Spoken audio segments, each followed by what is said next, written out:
Hi friends, இன்றைக்கி தான் சமையல் பார்த்தீங்கன்னா முருங்கைக்காய் பொரியல்.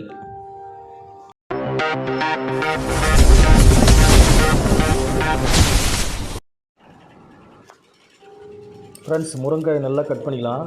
துண்டு துண்டாக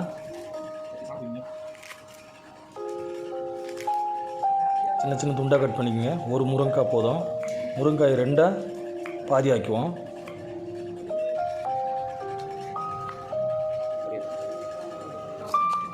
வெங்காயத்தை பொடி பொடியாக கட் பண்ணிக்கலாம். நீளவாக்கில் ஒரு தக்காளி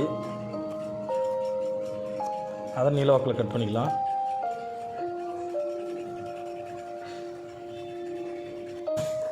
ஸ்டவ்வை பற்ற வச்சுக்கலாம். கடாயை வச்சுட்டு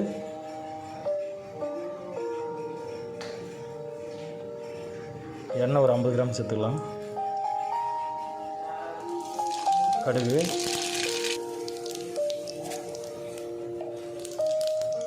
சோம்பு, பூண்டு 4 பல் பூண்டு,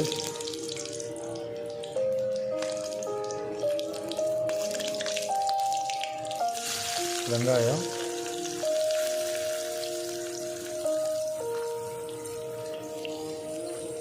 வெங்காயத்தை நல்லா வதக்கிங்க பச்சை வாசனை போகிற அளவுக்கு.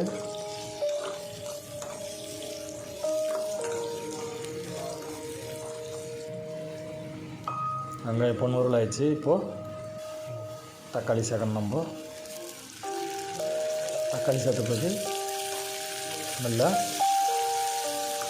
பச்சை வாசனை போகிற அளவுக்கு அது கொஞ்சம் வரைக்கும் உப்பு கொஞ்சம் போட்டுக்கலாம்.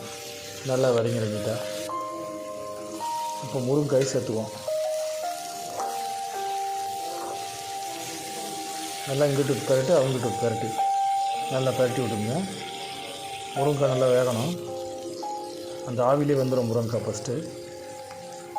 அப்போ குழம்பு மிளகாத்தூள் கொஞ்சம் சேர்த்துக்குவோம் தேவையான அளவுக்கு.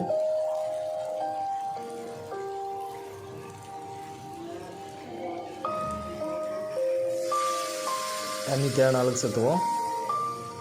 குழம்பு திக்கான தண்ணி மீடியமாக வச்சுக்கலாம். குழம்பு நல்லா கொதிக்குது. இப்போ கரெக்டான கண்டஸ்டிக்கு வந்துடுச்சு.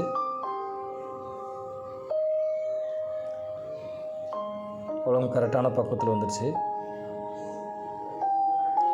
குழம்பு ரெடி.